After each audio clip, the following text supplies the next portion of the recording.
Well, it looks like it's time for another Yomicon, and I'm missing it yet again. Oh well. Convention going is a game for the young anyway, and not for old farts like me. Well, I might as well read something new to raise my spirits.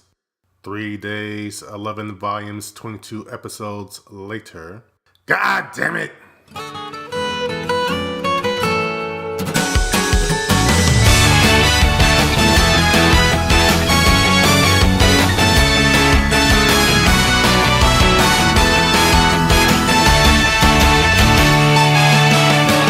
Your Lie in April follows Kosei Arima, a former musical genius who became a prodigy under the tyrannical tutelage of his gravely ill mother.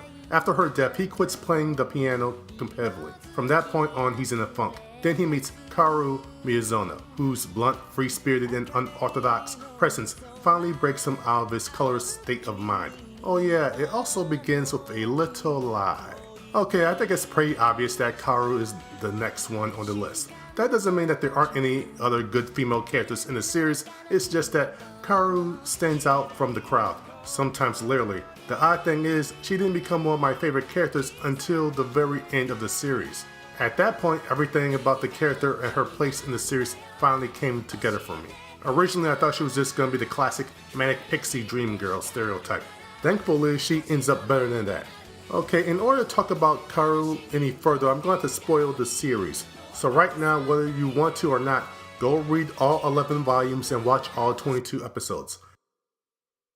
Do it! Ready? So here's the big spoiler. KAORI dies. But before the series began, she knew that she didn't have long to live and decided to make the most of it. It's ironic, as a kid, her musical inspiration was Arima, but the instant she pops up into his life, she begins to inspire him. A major reason why she's on the list is because right after she received some of the worst news anyone could get, she didn't become depressed and retreat into herself. She decided to become a better person immediately. She tossed off her glasses, ate what she wanted, went where she always dreamed about going, and making as many friends as she can. Because of that, I really respect her character. Okay, now what I'm about to say may seem a bit odd, but stick with me.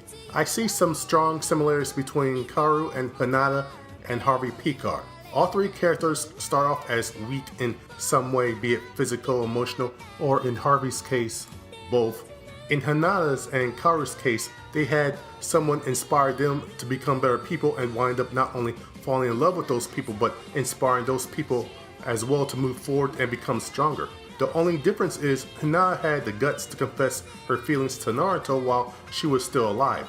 And Harvey, after several physical events, let's just say, massive bouts of depression, and being really deep into middle age, he wanted to make his mark in the world, and he did. The fact that the man was as old as probably I am when he started and went through all the stuff that he did and finally found success is the reason why I keep plugging on as a failed artist, because one day... Which brings me back to KAORI and a moment, a major flaw of hers that while is frustrating also makes her more human, was illustrated. She lied about who she liked. She said Watari, but it was really Arima. The reason she gave was that she knew that Arima and Tsubaki were in love with each other and she didn't want to get in their way. Poppycock. If she were 100% honest with herself, it's because she was scared of an actual romantic relationship with him. Yes, she got close with him and she knew that he loved her, because females know these things before males do.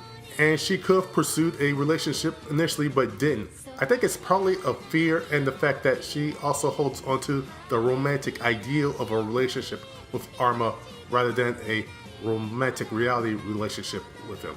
But she was trying to be a good friend and let two people find her that they really love each other, you say. Well, who's to say that after everything she set in motion that they will still go through with a romantic relationship? It's alluded at the end of the story that that's what's going to happen, but there's no guarantee. Heck, they might not even last that long. There are tons of female characters I like in Japanese anime, but not a lot that are as inspirational and three-dimensional. I wish that there were more female characters like that in shonen and seinen age-aimed series. Well, these last two on the countdown have been a bit too melancholy, so for the next one, let's switch it up.